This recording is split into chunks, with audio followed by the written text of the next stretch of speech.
Président du parti PASTEF ci déclaration bi mu def samedi yemook 8 novembre ñëwaat na ci sa rapport bi nga xamante ni mi ngi ñeel le programme Prodac wax ni mi ngi ak rapport bi jamono ji tembe rapport bi ñu doon wax naan amul te mu concerné woon benn projet boo xam ni cib lim alal ji mi ngi toll ci 29 milliards 600 millions 536 mille francs CFA bi mu ko yëkkatee tey ci lundi bi benn rajo de la place muy RFM invité ki nga xam ne mooy Mame Mbaye Niang ma waraloon coow li moom Mame Mbaye Niang delluwaat ca la ma waxoon ne rapport amul weddi ko ba tëdd ci suuf nañ ko teelu ñëwaat ak ay leeral. rapport amul rapportu IGF bu bind ni que Mame Mbaye Niang moo jël 29 milliards amul Babacar kersa ak gàcca ngay am boo déggee Ousmane Sonko muy wax waxam yii nii tey jii nii c'est le premier ministre du Sénégal. La Constitution dit que le Premier ministre dispose de l'administration munoo yilif administration au Sénégal yëpp ci xamoo ni que IGF du corps de contrôle munoo yilif administration au Sénégal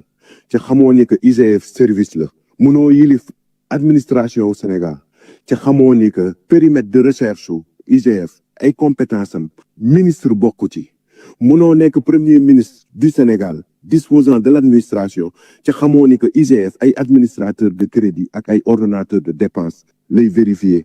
parce que ñoom ñoo am ministère des finances moo am tutelle financière ci institut yi ak agence yi ak programme yëpp. ñoo ko déggandoo Mame Mbaye Niang mu ne amul rapport Prodac boo xamante ne nii daf koy tudd moom Mame Mbaye Niang ne ko da ngaa luubal 29 milliards ak lu teg effectivement amul rapport bu ne yow Mame Mbaye Niang yaa jël 29 milliards yi waaye am na rapport bu ne. 29 milliards 600 millions anam gi ñu ko jëfandikoowee la ko sabab la ko sooke tudd nañ ci Mame Mbaye Niang et loolu lañ fas yéene ñëw décortiquer ko pàcc par pàcc Mame Mbaye Niang pour joxe rek une information nañ ci ñëw tudd nañ ko ci rapport bi page 23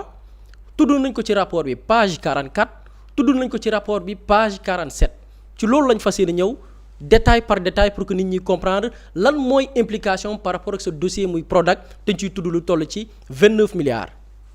rapport bi ki ko def wala ñi ko def mi ngi tudd benn bànqaas boo xam ni mooy IGF bokk wala bokk mission am dafay jox ci kilifteefu ministère des finances ci rapport bi ñoom ñooy wax ministère des finances moo santaane li nga xamante ni mooy programme Prodac boobu ñu caytu ko pour preuve am na pour def liggéey wa ñu ne en exécution de cet ordre de mission une réunion d'ouverture s'est tenue ba ñuy waaj def enquête boobu noonu muy Prodac amal nañ benn ndaje bésu mercredi 22 février 2017 fan lañ ko defee woon ci ay locaux Prodac ci seen makkaan lañ ko defee ci teewaayu ka ko jiite woon muy seen coordonnateur national ak ay équipe am ñu ne rapport boobu ñan ñoo ko santaane ñu ne ministère des finances kan moo ko jiite ñi ngi ko def ci supervision wu benn administrateur civil ab inspecteur général des finances di chef du bureau de suivi de l'inspection générale des finances muy IGF di wuyoo ci turu Samba Lawbe Dieng boobu noonu moo doon superviser enquête boobu noonu donte gannaaw gi suñu borom jël na ko parce que wax naa ni réunion bu njëkk ba ña ngi ko amal 22 février 2017 mais xëy na génn àdduna samedi 29 septembre 2018 c'est-à-dire que un an après bi mu defee liggéey woowu noonu donc loolu information la buy dëggal ni caytu am na enquête am na maintenant ni mu demee mooy ñoom ministère des finances ñoo def seen enquête et ci biir enquête boobu noonu kan moo nekkoon pour joxewaat beneen preuve buy wane ni enquête am na rapport am na jamono jooju wax naa ministère des finances moo joxe ndigal kan moo nekkoon ministre des finances jamono yooyu mi ngi wuyoo ci turu Amadou Ba moom Amadou Ba ci boppam dëggal na ni rapport am na nañ ko taataan tugg ne du teew ñu nataal. li ñu boole c'était sur un dossier Prodac dossier bi il y a eu des fuites alors que moom moo demandé woon ñu contrôler donc wóolu na boppam ça c'est un. Mame Mbaye moo demandé ñu contrôler. Mame Mbaye moo bind premièrement deuxièmement et c'est peut-être la première fois ma ciy wax maintenant am na ay fuites la presse l'a exploité et j'ai été accusé à tort bi ma loolu amee aussi j'ai fait beaucoup d'investigations waxtaan naa ci ak Mame Mbaye ci pré-rapport bi nga xam ne moom la ñu séddale ñi ñu ci wax ñëpp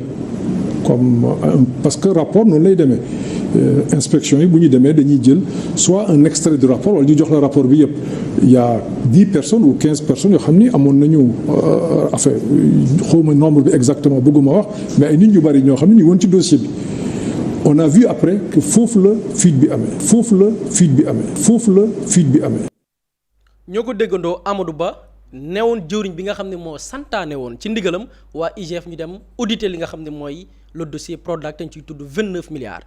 ne sax bañ koy def moom Mame Mbaye Niang yëgoon na ko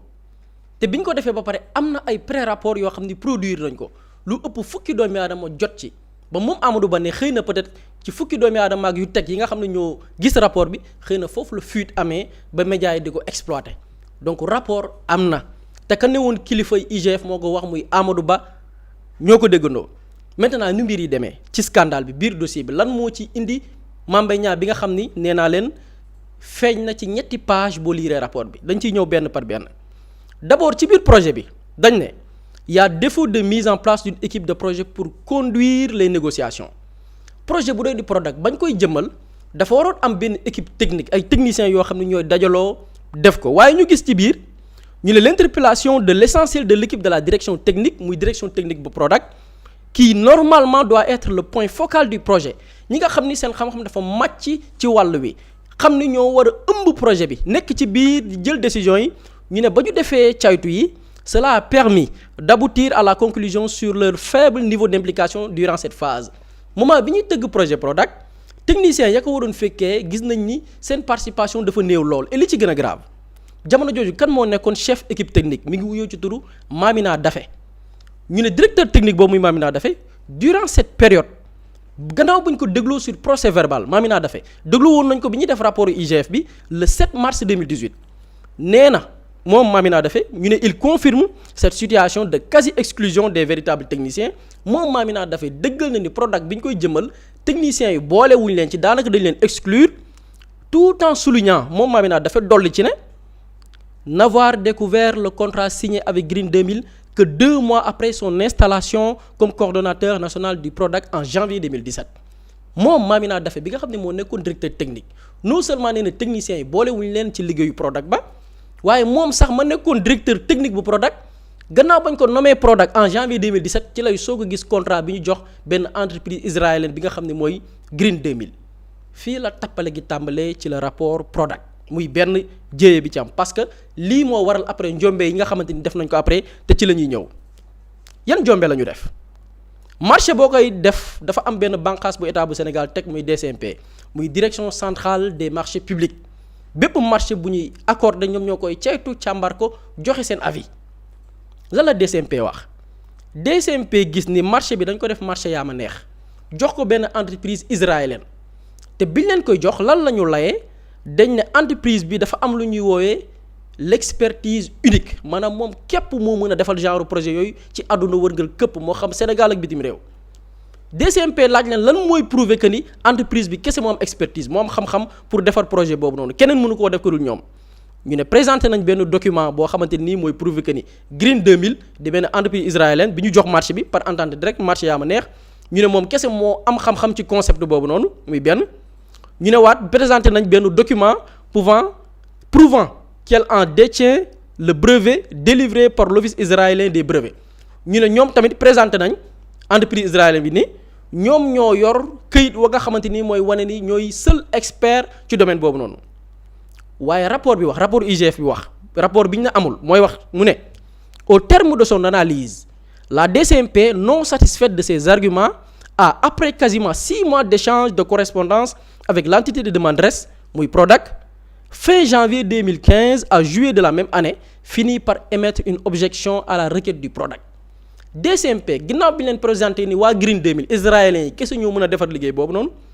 échangé nañ jokkalante nañ ak waa Prodac laaj leen ñuy tontu diiru juróom benn weer la ko tàmbalee janvier 2015 jàpp juillet ci même année boobu noonu ñuy weccoo ñu leen laaj ñuy tontu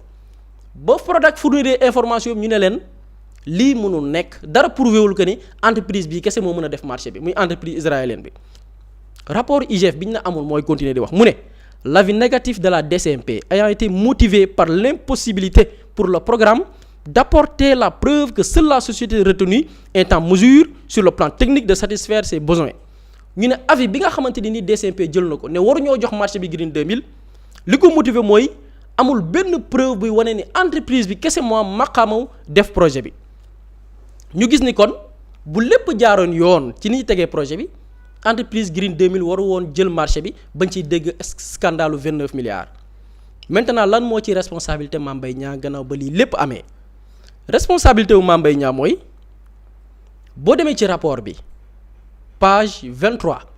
parce que jamono bi ñuy jëmal projet Prodac Mame Mbaye Niang moo nekkoon ministre de la jeunesse de l'emploi et de la construction citoyenne moom ministère bi mu jiite woon Prodac ci biir ministère am la bokk maanaam moom moo leen yilif mooy seen kilifa gannaaw njombe yi yëpp ñu nemmeeku ci ñàkk a boole techniciens yi ci bi ñuy tëgg projet bi muy benn scandale gannaaw ñaareelu scandale bi ñu ne entreprise Green 2000 kese moo maqaama wu def genre projet bi DCMP gis ni amul preuve buy wane ni ñoom kese ñoo ko mën nañu seet ñeneen ñu ko mën ibbi mbir yi Mame Mbaye Niang moo nekkoon kilifay Prodac lan la ci def moom rapport IGF bi mooy wax naa ni tudd nañ ko page 23 fii la njëkkee tudd Mame Mbaye Niang ci biir rapport bi lan la rapport bi wax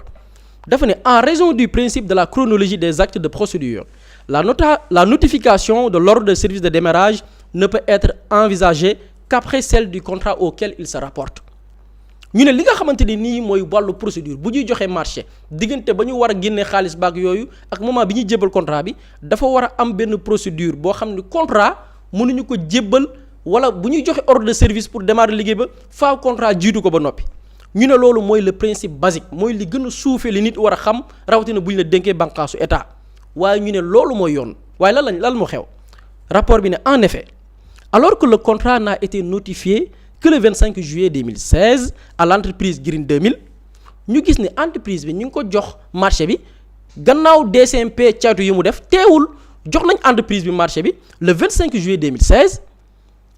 waaye la ñu demee ko mooy le ministre Mame Mbaye Niang bi na rapport tudd ko rapport IGF mooy wax mu ne le ministre Mame Mbaye Niang assurant la tutelle du Prodac mi nga xam ne mooy kilifa yi waa Prodac avait déjà émis 5 mois auparavant un ordre de service de démarrage ba joxe numéro ordre de service bi yaakaar na avec la complicité de la régie mën nañu afficher ordre de service bi ordre de service bi Mame Mbaye Niang mi ngi ko signé le 24 mars 2016 kañ la ñu jox contrat bi waa Green 2000 rapport bi mooy wax le 25 juillet 2016 c'est-à-dire que avant même ñuy jox waa Green 2000 contrat bi di ko valider Mame Mbaye Niang bind na ordre de service bi wane ni entreprise bi war na tàmbalee liggéey wi rapport IGF mooy wax pareegul ba tey mu ne cette situation anachronique constitutive d'un vice de procédure non loin d'être anodine jëf ji ñu def ñu mënees koo dippee vice procédure du lu ñu war a sax soofantal lu tax duñ ko war a soofantal mooy après la ca topp gannaaw ba Mame Mbaye Niang signé lii ñu ne lan moo ci topp waa IGF ñooy wax ñu ne c'est d'ailleurs sur le fondement de cet ordre de service que Locafrique mooy bànqaas bi nga xam ni moom lañ santoon muy émettre xaalis di génnee fay yi ñu war a def ñoom ñoo ko doon def ñu ne c'est d'ailleurs sur le fondement de cet ordre de service bi nga xam ni Mame Mbaye Niang moo ko signé la mu signé noonu moo permettre ñu def les paiements le 30 mai 2016 maanaam bu signé wul woon 29 milliards yi ñu tudd ci l'affaire Prodac du am moom moo signé ba tax Locafrique ak Khadim Ba tàmbalee joxe xaalis bi le 30 mai 2016 xaalis bi bañ na ko sax ba dañ ko wane ci biir rapport bi di wax kañ lañ ko joxe xaalis bi joxe nañ ko le 30 mai 2016 lu toll ci 1 911 982 ci ay euros muy 1 milliard 200 millions ak lu teg joxewaat nañ beneen payoor le 27 juin 2016 joxewaat nañ beneen payoor le 18 août 2016 loolu lépp si ban base ordre de service bi nga xam ne Mame Mbaye Niang moo ko signé kon bu nee tudduñ ko ci biiru 29 milliards rapport bi dafa ne la waral scandalu 29 milliards yi mi ngi sukkandiku ci benn ordre de service bi nga xam ne Mame Mbaye Niang moo ko signé et li ci gën a garaaw dañu ne IGF ñooy wax ñu ne comme rappelé sur PRA la ñu wax sur la base d'un ordre de service antidaté Locafrique a débuté les paiements pour le compte de Green 2000 avant même l'accomplissement de la formalité d'enregistrement intervenue le 23 août 2016 comme l'indique le tableau ci-après avant même ñuy joxe contrat bi avant même ñuy enregistrer li nga xam ne mooy contrat bi en août fekk na Mame Mbaye Niang signé ordre de service bi nga xam ni moo permettre Green 2000 ñu koy tudd ci njombe yi léegi nag li Sénégalais di laaj njombe yi mooy lan mooy njombe yi ci biir marché boobu noonu mooy ay soupçons de facturation rapport IGF ñëw ci dressé benn tableau boo xam ni ñu ngi ko dippee analyse comparative des coûts de Green 2000 prix prix sur le marché méngale prix yi entreprise israélienne bi proposé ak prix yooyu li muy jar sur le marché scandale yu yéeme lan la ñu wax ñu ne dafa am lu ñuy woowee total pour la préparation du sol projet Prodac bi pour jëmmal ko ci ay gox-goxaan dañ ne dafa am ay liggéey yu ñuy amal pour préparer suuf si pour mbay meek yeneen activités yi sooy topp ñu ne entreprise israélienne bi mi ngi ko facturé lu toll ci 377 millions plutôt 600 000 lu ëpp ñetti téeméer ci ay millions la ko facturé bi ñu defee ay enquêtes ñoom waa IGF xool préparation du sol boobu liggéey boobu ñaata lay coûter ñu ne ndekete mi ngi coûter 144 millions maanaam entreprise israélienne bi def na surfacturation yu toll ci 233 millions 600 000 yamul ci loolu ñu ne ak dañuy soxla ay atelier d'emballage ñu ne atelier d'emballage yooyu ñaata lay jar ñu ne entreprise israélienne bi mi ngi ko facturé Sénégal 631 millions 300 000 lu ëpp juróom benn téeméer ci millions la ko facturé bi IGS defee ay gëstoom nekkate ñaata lay jar ci marché bi ñu ne 165 millions 916 mille 990 maanaam teg nañ ci yokku nañ njëg bi surfacturation alal ju rëcc ci Sénégal lu toll ci 465 millions 383 mille 10 francs CFA la ñu def ci ay surfacturation pour lan nee na préparer ay atelier d'emballage ñu defaat yeneen jombe ñu ne dañu war a jënd ay machines ak yeneen équipement ñu ne ñaata la ko entreprise israélienne bi proposé wala facturé ñu ne 1 milliard 336 millions 350 mille en francs CFA la ko facturé israélien yi mais bi ñu xoolee équipement yooyu ak machines yi ñaata lay jar ñu ne mi ngi jar 599 millions 709 mille 450 francs CFA maanaam entreprise israélienne bi ñu jox marché bi def na surfacturation loo xam ne rëcc na Sénégal suñu alal lu toll ci 736 millions 640 mille 557 francs la ñu surfacturé ci ay machines ak équipements yi nga xam ne nee nañ dañ ko war a jëmale ci li nga xam ne mooy dag yi muy domaine agricole communautaire yi ñu ne ba tey gars yi pareeguñ ñu ne dañuy préparer ay bâtiment ak yeneen équipement yi war a accompagner bâtiment yooyu noonu ñu ne ñaata la ko entreprise israélienne bi facturé entreprise israélienne bi mi ngi ko facturé 1 milliard 67 millions 900 mille francs CFA ñu vérifier ci marché bi ñaata lay jar ñu ne 277 millions 785 mille 969 francs la war a jar maanaam entreprise israélienne bi def na surfacturation yu toll ci 790 millions 114 mille 31 francs CFA ci ay surfacturation ñu ne waaye dag yi domaine agricole communautaire yi ñu war a jëmal dafa soxla ñu approvisionner ko ci wàllu ndox mu am ndox pour liggéey woo mën a yemb ñu ne ci wàllu approvisionnement boobu noonu ñaata la coûté ñaata la entreprise israélienne bi facturé état bu Sénégal ñu ne mi ngi facturé 1 milliard 618 millions 960 mille francs CFA bi ñu vérifier pour préparer ndox mi defar ay forage ak yooyu ñaata la war a jar ñu ne mi ngi war a jar ca dëgg-dëgg 171 millions 350 mille maanaam entreprise israélienne bi rawale na suñuy 1 milliard 447 mille 610 mille francs CFA mu rawale ko ci alal joo xam ne waru ca woon dem lii mooy scandale yi am ci le rapport Prodac te rapport bi waa IGF ñooy wax de inspecteurs yi nga xam ne ñoo def enquête bi ne lii lépp naka lañ ko defee sur la base d'un ordre de service bi nga xamante ni Mame Mbaye Niang moo ko signé en mars 2016 signé ko avant que même contrat bi ñu koy attribuer avant même que contrat bi ñu koy enregistrer loolu benn la ci scandale yi waaye des na beneen scandale parce que wax naa leen ni Mame Mbaye Niang feeñ na ci ñetti page turu Mame Mbaye Niang da nga koy fekkaat ci page 44 page 44 lan lañ fa wax ñu ne pour la prise en charge des frais de dédouanement et de transport des équipements livrés par Green 2000 du port de Dakar au site de destination finale. Pour cela, M. Mamina Daffé a signé directement et sans aucune formalité avec une entité dénommée TIDA créée le 10 février 2015. ñu ne Prodac dafay soxla ay matériels yoo xam ne dañ koy jaarale port bu Dakar ñu def dédouanement bi pour mu mën a dem ci site yi nga xamante nii fa la ñu war a jëmmal dak yi ñu ne waaye ngir liggéey woowu noonu dañoo jox marché bi benn entreprise buy wuyoo ci turu TIDA nga xam ne ñu ko créé le 10 février 2015 ñu ne ci biir rapport bi waa IGF ñooy wax ñu ne l'interrogation du NINEA de commerce et de détail du NINEA de cette entité gérée par monsieur Ibrahima Cissé gannaaw bi ñu caytoo NINEA wu entreprise bi nga xam ne mooy TIDA te ki ko jiite di wuyoo ci turu Ibrahima Cissé dañu gis ne entreprise bi la muy yëngu mooy wàllu commerce de détail hors magasin entreprise biñ ne dafay yëngu ci wàllu logistique dafay yëngu ci wàllu dédouanement ñu ne entreprise boobu bu ñu xoolee anam gañ ko tëggee liggéeyam mooy butigu mbagg loolu mooy liggéeyam ñu ne intrigué par la raison sociale de cette entité relativement aux prestataires en jeu, la mission a mené des diligences supplémentaires qui ont permis d'aboutir au constat suivant. Gannaaw bu ñu nemmeekee loolu ñoom it poussé nañ seen i liggéey seen i enquête ba gis ay mbir yu gën a tey xel ndekete entreprise bi dañ ko jox liggéey boo xam ne mënu ko mu dem contracté ak beneen entreprise de transit bu wéy ci turu IT3A muy International Transit Al Amin TIDA la ñu jox marché bi. TIDA mënu koo def parce que borom butiku mbagg la bu ñu xoolee entreprise bi nee na butiku mbagg lay def mu jël marché bi dem sant keneen mu defal ko c'est-à-dire amul expertise bi léegi ñu xool moom TIDA boobu te ki ko jiite di wuyoo ci turu Ibrahima Cissé lan moo tax ñu jox ko marché bi ñu ne informé de ce lien contractuel lors de son audition parce que déglu nañ kenn ci kilifa Prodac jamono yooyu di wuyoo ci turu monsieur Senghor lañ ko tuddee ci biir rapport bi ñu ne monsieur Senghor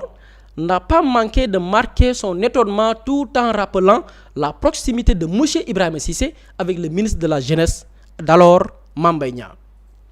moom Senghor bi ñu ko laajee ci lan moo tax ngeen jox marché bi Ibrahima Cissé mu ne yëm na ko lool waaye gannaaw ay ceytoom gis na ni Ibrahima Cissé boobu noonu dafa am ay lien dafa xaritoog ki nga xam ne mooy Mame Mbaye Niang mu ne laquelle proximité avait finalement permis selon ses dires à monsieur Cissé muy Ibrahima Cissé de s'imposer au niveau du département comme prestataire rapport IGF ne xaritoo bi nga xam ne Ibrahima Cissé am na ko Mame Mbaye Niang d'après les témoignages de monsieur Senghor moo tax moom Ibrahima Cissé ñu defal ko ay faveur biir Prodac ba mu mun a gagné ci yenn marché yi ni rapport IGF moo ko wax mooy ñaareel bi yoon bi turu Mame Mbaye Niang di feeñee ci biir le dossier Prodac wax naa aussi Mame Mbaye Niang feeñ na ci beneen page boobu mooy page 47 page 47 lan moo fa xew dafa am benn pàcc boo xam ne ñu ko intitulé validation d'une demande de paiement de prestataire de communication sans mise en concurrence sans contrat et sans justificatif dañu gis ni ci biir rapport Prodac dañu joxe benn marché communication boo xam ni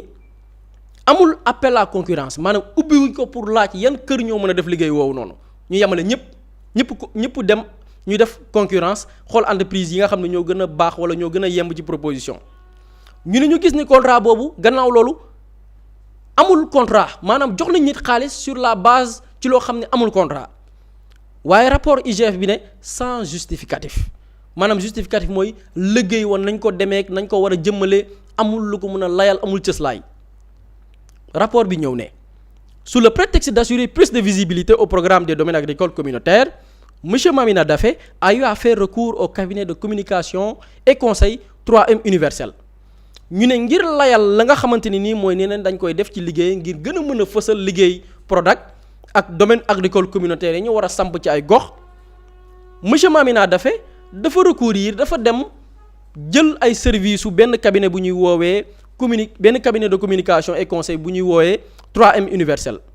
kan moo jiite 3M universel muy soxna si wuyoo ci turu Maymouna Ndour ñu ne sa cabinet en contrepartie de prestations prétendues exécutées a perçu la somme de 63 950 000 ca contrat de communication boobu ñu ne soxna si wala entreprise bi wala cabinet boobu muy 3M universel jot na lu toll ci 63 950 000 waaye dafa am lu gën a graaw li ci rapport bi taxaw lu yéeme mu ne ce montant lui a été viré sur la base d'une simple facture non datée non signée et sans cachet ñu ne entreprise boobu muy 3M universel te ki ko jiite di madame Maymouna Ndour versé nañ ko xaalis bu toll ci 63 950 000 yoo xamante ne nii ñu ngi ko wékk ci ab facture boo xam ne amul date waxuñ ni facture bi tal bés la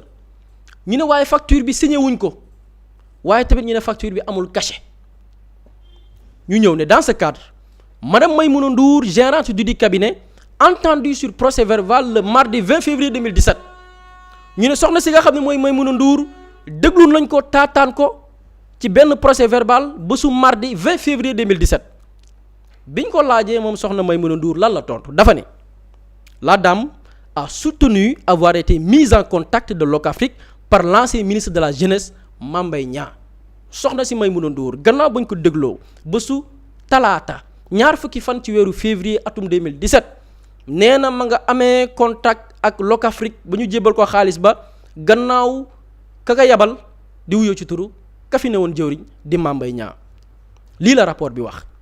donc Mame Mbaye Niang bu defee une sortie tey gannaaw révélation yi la premier ministre def samedi mu xëy tey lundi na rapport amul am na ko weddi déjà muy ministre des finances d'alors muy Amadou Ba bi nga xam ni moo santaane woon rapport boobu noonu ki ko jiite woon di wuyoo benn inspecteur bu ñu naan Samba Laobé Dieng bi nga xam ni gannaaw gi bañ ci tegee at dafa génn àdduna donc rapport am na fa mu jaar foofu yite nag le premier ministre d'alors wala l'ancien ministre des finances wax na ko Amadou Ba partagé nañ ko ci lu ëpp fukki nit xëy na peut-être fuite foofu la amee mais rapport lu am la donc lii lañ bëggoon indi ci ay leeral par rapport ak révélation yi premier ministre defoon par la suite kañ ci tudd mi Mame Mbaye Niang tontu donc nii la yëf yi demee par rapport ak ce dossier là muy Prodac. am na solo Boury Diakhaté ci leeral yi jëm ci dossier Prodac Ismaïla Seck li ci jaaxal ñëpp Mame Mbaye nee na rapport amut Boury dikkaat na ci lu gën a yaatu mais anam gi nga xamante ni noonu la signé contrat bi nga xamante ni moom la jox waa Grim 2000. xam naa peut-être côté boobu noonu sax parce que Boury indi na ci ay leeral yu bëri mais fi ma bëgg a taxaw tuuti mooy lan mooy solo ce rapport bi parce que rapport bi ci la ñu écarté candidature bu Ousmane Sonko xool nañ dossier Adji Sarr lañ bëgg nañ ci biir ba xam ni fii nii amul benn njuuj njaaj boo xam te mën nañu ko def ba écarter Ousmane Sonko ci rapport bii la ñu sukkandiku mais ni ñu ko defee moo doy waar Ousmane Sonko wax na ko dañu ko retirer ci circuit bi retirer ko présidence fépp foo xamante waroon na fa mën a nekk archive ñu génne ko fa ba tey bu ñu dee xool même Ousmane Sonko bu demoon jamono boobu noonu ci kanamu procureur kanamu juge mu tegal leen rapport bi ne leen mu ngi nii du am référence fu ñu sukkandiku ne rapport bii tey IGF moo ko produire ak yooyu noonu loolu la ñu defoon dañu supprimer des preuves supprimer des traces ba rapport bi li Ousmane Sonko tey ci ay loxoom du ko mën a askanale fenn loolu mooy li nga xam te moom la ñu defoon sukkandiku ci écarté ko ci élection présidentielle yi génne ko ci liste yi mais indi ay jafe-jafe Sénégal ñàkk bokk ci élection présidentielle bu Ousmane Sonko dafa am ay répercussions yu métti métti Ousmane Sonko moo nekkoon le politicien le plus populaire ci Sénégal fii nii ki ñëpp njortoon ni bu demee élection daf koy gagné ñu sukkandiku ci rapport bi nii sukkandiku ci Mame Mbaye Niang pour retirer ko ci dafa am sànq ci suba damay gis ku def benn contribution docteur Mbaye Cissé muy wax mu ne Cour suprême dafa nekk dans l'obligation de réviser le procès Ousmane Sonko Mame Mbaye Niang dafa war a teggi gàcce gi nga xam te ni justice sénégalaise am na ko ci biir procès bile mu ne dañu rejeter le pourvoi bi nga xam te moom la avocat Ousmane Sonko déposé woon confirmer condamnation bu Ousmane Sonko 6 mois de prison ferme ak 200 millions de francs CFA dommages et intérêts mu war ko jox ki nga xam te ni moom moo nekk Mame Mbaye Niang pour diffamation mu ne malgré l'adoption de la loi d'amnistie bi nga xam te defoon nañu ko le 13 mars 2024 Cour suprême ba léegi dafa nekk dans l'obligation de réviser le procès parce que dafa am lu ñuy woowee des éléments nouveaux am na lu bees ci biir loo xam te ni xëy na bi ñuy defal procès bi gisuñu ko mooy le rapport l'élément matériel buy prouver que ni Ousmane Sonko li mu doon wax ni Mame Mbaye Niang moo ko def am na fu mu ko teg loolu moo war a nekk tey condition bi war a tax tey ñu réviser waat ce procès là pour rétablir Ousmane Sonko dans ses droits mu ne arrêté bu 4 janvier 2024 bi nga xam te ni chambre pénale bu Cour suprême dañ ko présenté woon mu ne loolu dafa am ay irrégularités yoo xam te ni ñoom ñoo nekk ci biir parce que respecté wuñu li nga xam te mu nekk principe du contradictoire ak accès équitable à la justice pour Ousmane Sonko mooy ñu ko foo xam te teg na ay argument mu nekk parole contre parole digganteem ak ki muy accusé loolu bokk na ci sooxe yi nga xam te amoon na ci procès ak Mame Mbaye Niang mu ne bu ñu ñëwee loolu nag yokk ci li nga xam te ni kon moom mu nekk rapport bi nekk élément bu bees loolu aussi dañ ko war a tenir en compte mu ne juge correctionnel du tribunal de grande instance hors classe de Dakar ak yu cour d'appel ñoom dañu mettre à nu la décision de la cour suprême en date du 4 janvier 2024 mooy ci biir affaire boobu ba léegi tribunal grande instance hors classe de Dakar dafa manqué d'audace dans la mesure où juge bi waroon na sàkku ne leen li nga xam te moom moo nekk tey rapport IGF bi te mu waral coow li mais bi ñu demee bay juge da leen waroon ne indi leen rapport bi wala mu dem IGF moom ci boppam laajte des informations ndax rapport am na ou pas mu ne parce que le juge est à la fois gardien des libertés et gardien des biens publics ni mu war a saytoo lu jëm ci wàllu liberté yi noonu la war a tamit sàmme li nga xam te ni moo nekk moomeelu askan bi mu ne bu weesoo caractère procédural du procès de diffamation boobu noonu juge bi ci boppam kon waroon na def yeneen i jéego yoo xam te dina mën a tax ñu am des éléments matériels foofu noonu mais la ñu nemmeeku mooy loolee amul ci mbir mi donc tey jii moom li nga xam te mu ngi koy sàkk mooy ñu réviser waat procès bi parce que am na ay éléments yu bees yoo xam te moom moo nekk ci biir Mame Mbaye Niang dafa wax benn wax ci biir intervention bi ak Babacar Fall nee na bi mbir mi jàllee toog na Sénégal xaw ma juróomi weer xaw ma juróom-ñaari weer yoo xam te ni mu ngi toog di xaar nee na tukki na plusieurs fois te nee na buy tukki 14 heures sax lay dem volu 14 heures lay jël digg bëccëg la koy def pour wan Sénégalais maa ngi ni daw ma bu may génn réew mi du ma génn guddi bëccëg laay génn bu ngeen ma soxlaa kon maa ngi ni loolu moom moo ko wax donc mais loolu lan lay tekki mooy que ni pour man procès bu mel nii diggante Mame Mbaye Niang ak Ousmane Sonko dafa bokk ci yu njëkk yi nga xam te ne ni moom la ñu waroon a leeral gis nga gars yi dañuy wax ni ci chantier yu gouvernement bi nii chantier yu njëkk yi nga xam te waroon na ko entamer mooy rétablir Ousmane Sonko dans ses droits rétablir Ousmane Sonko dans ses droits jaare ko réviser waat ces procès là teg une justice boo xam te bu équitable te loolu boo koy def aussi dafa am lu koy jiitu li Ousmane Sonko di wax keroog raxas dafa jot raxas boobu noonu da ngay raxas ba pare indi les éléments yu bees yi nga xam te gis nañu ko ñu teg principe contradictoire kii mu lañ doon accuser kii moo ko doon accuser fan la ko tegoon document yaa ngi ni ñu jàkkaarloo mais loolu encore une fois pour moom faaw ñu raxas parce que ñi àtte woon bu ñu àttewaatee duñu weddi seen bopp ñi àtte woon ne Ousmane Sonko moo tooñ Mame Mbaye Niang daan nañ ko 6 mois de prison 200 millions d'amende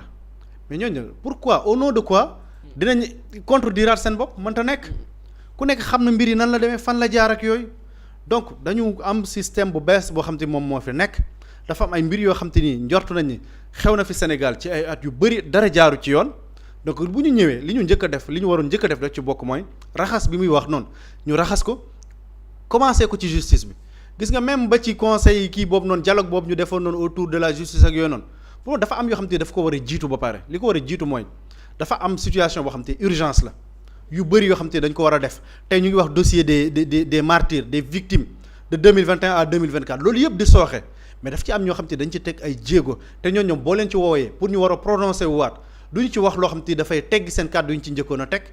donc te dans l'obligation nga raxas système bi ba pare changer yi fi nekkoon ba pare nag nga teg mbir yi ci yoon mais après lu jege 2 ans ñu nekk ba léegi ci statu quo ba léegi ki nga xam te ni moom la ñu tooñoon teg ko ay njuuj njaaj ci parce que tout simplement daf doon défendre Sénégalais ne leen lii am na koo xam te ni jël nañ 29 milliards ci seen gafaka dugal ko fu ñu ko war a dugal am loo xam te daf ko jaay Sénégalais ñu bëgg a sukkandiku ci wax boobu noonu faagaagal ko kon nag su demee ba léegi di am le même sentiment que ni ñu ngi bëgg a sukkandikuwaat sur ce même dossier là pour que ni moom ñu continuer di ko nasaxal ba léegi du mën a tekki dara ci biir réew mi sur le plan politique je pense que ni nag am na sooxe gu am bu baax a baax et il est temps que ñu corriger loolu noonu fi ñu ko mën a corriger nag mooy lan réviser procès bi mais bala ñu ko réviser nañu raxas système bi nga xam te moom moo fi nekk mbir mi mën a jaar ci yoon. Mously Immo Sénégal moo leen di indil saafara ci jafe-jafe bu ngeen am ci wàllum immobilier yow mi bëgg a jënd kër yow mi bëgg a tabax wala nga jaay sa terrain jokkool ak waa Mously Immo ku am sa kër bëgg ku la ko terrassel wala nga am sa tool bëgg ku la ko lotisel defal la ko ay terrain Mously Immo Sénégal daf leen koy jàppandal gunge leen ci anam gu mucc ayib ku am sa kër itam te nekkuloo ci biir réew mi bëgg ku la ko toppatool gérer la ko Mously Immo moo ci gën a gaaw gën ci wóor ku bëgg réfectionner tabax wala nga defar plan architecte mën nga jokkoo itam ak waa Mously Immo Sénégal mën ngeen leen a woo ci 77 887 25 13 77 887 25 13 Mously Immo indi saafara ngir jëndum kër tabax jaayum terrain terrasse yi ay tool wala lotissé ko defal leen ko ay terrain loolu lépp Mously Immo moo ci gën a gaaw man ngeen itam abonné ci seen chaîne YouTube Mously Immo Sénégal ngir am yeneeni xabaar yu gën a dëggu wala itam wàllum conseil ci wàllum immobilier fii ci biir réewum Sénégal